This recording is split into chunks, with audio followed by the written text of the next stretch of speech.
Hey everybody, let's start 2021 off right with some brand new RCs on the channel. What's going on, everybody? Tractor's Mike from My RC Life, wishing you a happy new year. Hopefully 2021 will be a little bit better year for everybody. I know I'm starting the year off to a good kick, and we got some new stuff coming to the channel. The first thing we got coming to the channel is, I can't do a drum roll because both my hands are in front of me, is BAM! A Tekno MT-410, baby. These are one of the best trucks on the market. They only come in kit form, to my knowledge. They are a beast. If you haven't seen these, go check them out. They're freaking awesome. I'm going to be going through a build series. Going to put this together in probably a few different videos. We're going to put this thing all together for you right here on this channel, right on My RC Life. Okay, so this kit does not come with tires, a body, electronics. It's just basically a slider. All of the axles and, you know, I'll give you a little peek at what comes with it. You know, it comes with all the stuff to set up the shock. There's your chassis, and here's some of the internal pieces, and here's the rest of them. And then all you got left is stickers. So yeah, it needs to be all put together, but I kind of like doing these. This is going to be my son's truck, so he will probably be helping me put it together too. He's not here right as of now, but hopefully he will be here and taking a big part of assembling this, because he's never assembled a kit, but I have. Okay, so the funnest thing about this is you get to piece it together with whatever you want. So, bam! Max 5, 200 amp ESC, only the best and most powerful steering servo. Bam! JX 46 kilogram cordless motor. All the power we need to steer a big old set of tires. People use these on X-Maxes, a big 6 scale truck. It's really gonna turn the tires on a 10 scale truck. TP power, baby. It's my third TP power motor. I've never even put one to use yet. I have 3 of them. This is the 1400 kV. Oh yeah, this thing ought to scoot. And just so you know, the stock X-Maxes come with like, the 8S X-Maxes come with a 1400 kV. I think the 6X X-Maxes came with like a 1600. So yeah, we got this bad boy to be tossed up in there. Boom, we can run it on up to 8S, but most people run these on 2, 3, and 4S. Yeah, we got this awesome 4S 150C 6000 mAh power hobby lipo. Just a bad bugger right there, boy. And that's 150C continuous, 300C burst. This ought to rip this bad girl right along with no issues. So then, it's got to have something to roll on. Boom! Proline Badland 3.8s. Not too bulky, but plenty enough girth to cut them back flips and front flips. Gotta have those times 2. Then, bodies. Okay.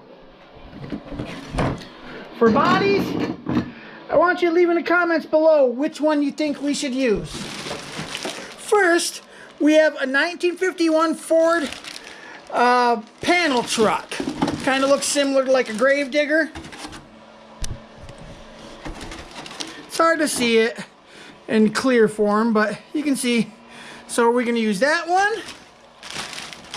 Or the Jeep Super FC. This is an old school Jeep truck that they used to make back in the day. Looks something like that. Or do we want number 3, the 93 Ford F-250 Super Cab. This is the same style as my plow truck, except for my plow truck is not an extended cab. So I don't know what body I want to use. But whenever we figure out what body we want to use, then we gotta figure out what type of paint. Oh yeah, we got the full hookup, guys. Okay, do we want to do it in the ultimate mirror chrome? Or the holographic color change? This looks pretty sweet. Or the orange, purple, teal? That looks pretty sweet. If you go check them all out on YouTube, you can see what all these look like. Or the gold, green, orange, purple color change. Or the gold, orange, purple, red color change. So a lot of decisions to make here. I can't wait to see this whole thing come together, guys. It's going to be epic. So I'm going to get to assemble and start filming. Leave your suggestions below as to what body and what color or type of paint we should use. If you want to get an example of what they look like, type the colors in on YouTube and you can see what they all look like. Obviously the mirror chrome is just like a really nice looking chrome, but then you got the orange, purple, teal, the gold, green, orange, purple, the gold, orange, purple, red, and the holographic. So I don't know which ones I want to use on which bodies or whatever. And this isn't the only kit we got coming. Stay tuned to the channel because there's another kit. Very famous kit that's kind of hard to get right now, but it will be coming right here to my RC life. So stay tuned. 2021 is going to be an awesome year right here, guys. If you haven't subscribed, go ahead and do that now. Smash that thumbs up button as well. Alright guys, here we go. Part 1 of your Tekno MT-410 build. Alright, first step, bag A, center differential. Bag A.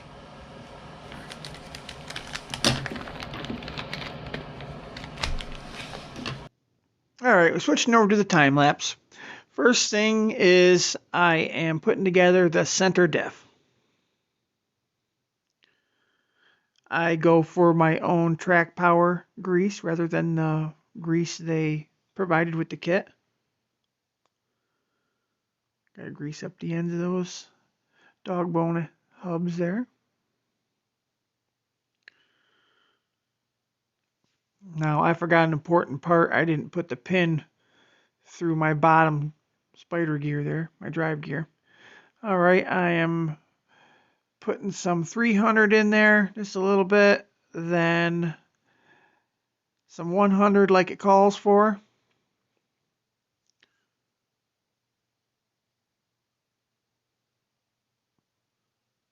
And then I realize I forgot the pin.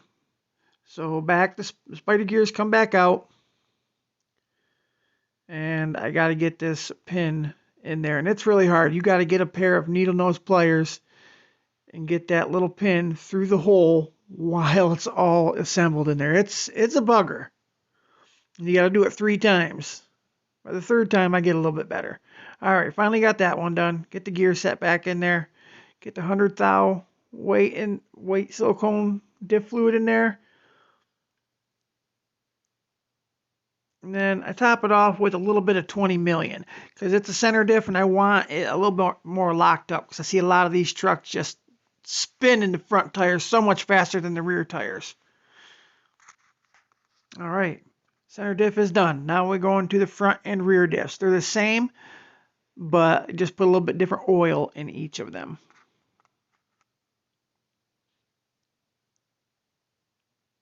I'm doing the front right now. Greasing everything up.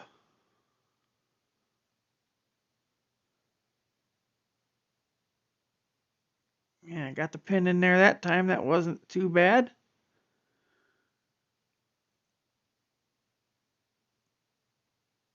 Spider gears go down in there.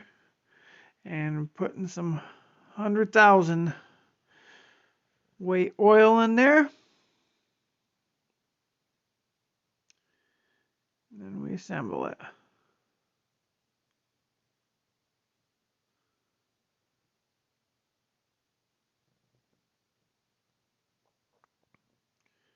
All right, time for the rear diff. Time to get that pin in there. Wow, I got the pin in pretty quick that time. Look at me.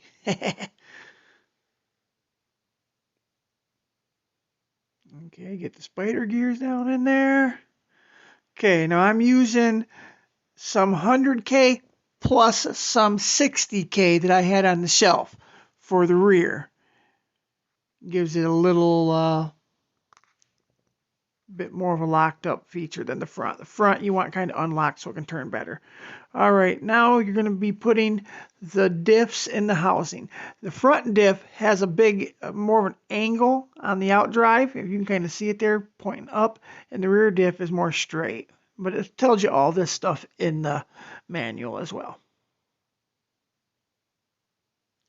Now I am shimming it too. It tells you how to shim it. It says to try it with no shims. See how loose it is. Try it with one shim, and try it with no shims. Now, it don't tell you to try, if you're trying it with just one, to try it on the left or the right. But I tried mine on the right side because it pushes the pinion and the drive gear, the ring gear, tighter together.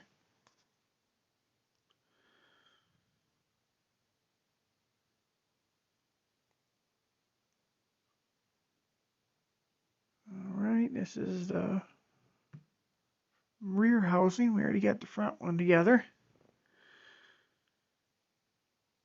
I ended up having to put one shim on the right hand side of each of my diffs there. Now I am going and getting my calipers because you got to space out these holders on your anti-roll bar. Now, I've never had to do something this technical on an RC car. I can tell this truck is going to be awesome. I'm taking my time, make sure I get this right spot on, you know.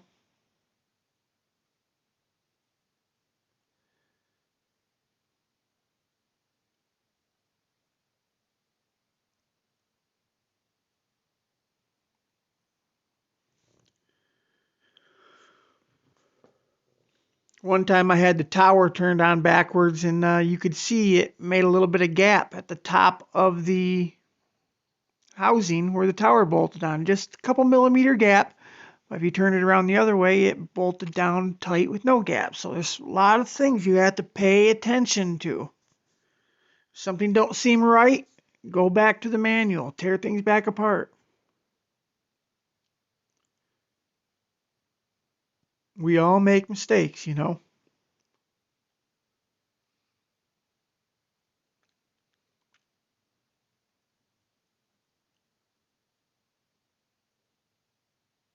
These A-arms are beefy. I mean, they are like thick as X-Max A-arms.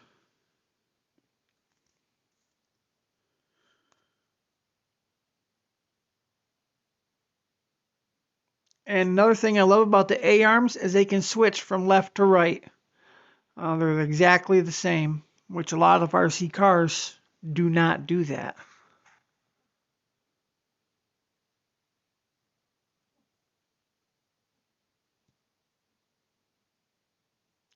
Putting the axles together, the axle shafts. Greasing up all the parts. Not only is this good because it keeps things lubed, but when you slide like a pin in there and like you're twisting it around and trying to assemble the axle into the bearing, that pin isn't just going to fall out when you twist it vertical. If it don't have any grease in it, it's just gonna, when you tip it vertically, the pin can just fall out very easily. But if it's got grease in there, it won't fall out. So that really aids in assembly as well. I'm just reading. It's talking about different positions and what they do. Like if you choose this hole or that hole, because there's so much adjustment on this truck. It is crazy how much adjustment on everything there is available to this truck.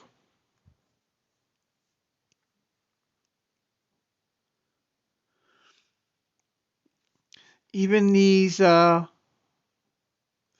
hub pins here, they have set screws in the bottom of them so they don't spin.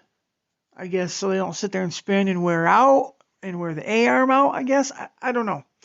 But pretty neat. So right now I'm kind of spinning the pin, the hinge pin, as I'm tightening the set screw, because you don't want to get it too tight because they are just tiny little set screws. You don't want to strip them out. When you see me leave, I'm going into my RC room and getting tools or getting a part or something. All right, I'm pressing little ball joints into link ends. There's a specific way these go. These are like your upper A-arms, I guess. And these also need to be adjusted just so to a specific length. So I really made sure I got those spot on.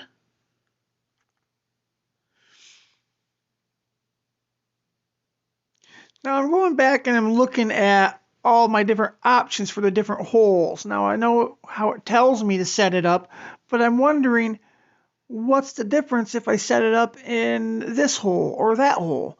So I'm going back and I'm looking. Just like different angles of camber and things of that nature.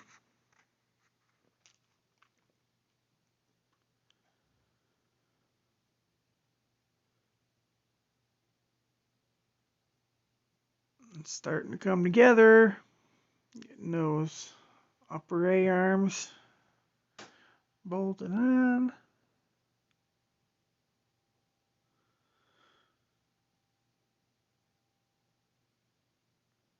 Oh yeah, by the way, my DeWalt battery had went dead, so that's why I'm back to just the hand tools at this moment. And I let it charge for a little while, so I jumped and grabbed it off the charger because my hand was starting to get sore. Alright, I'm off in the RC room grabbing a long extension for the drill to put these couple more bolts into the shock tower. Alright, you guys, that's bag A through bag F. As you can see, it's a lot of work. Look how awesome that anti-roll bar and everything looks though. There's so many little steps. But this thing is going to be killer. Casey's going to love it. Love it, love it, love it. Alright, I'll see you next time on the next part of the build of the MT-410. Thanks for watching. Stay tuned for more on the build series of the Tekno MT-410. See you later.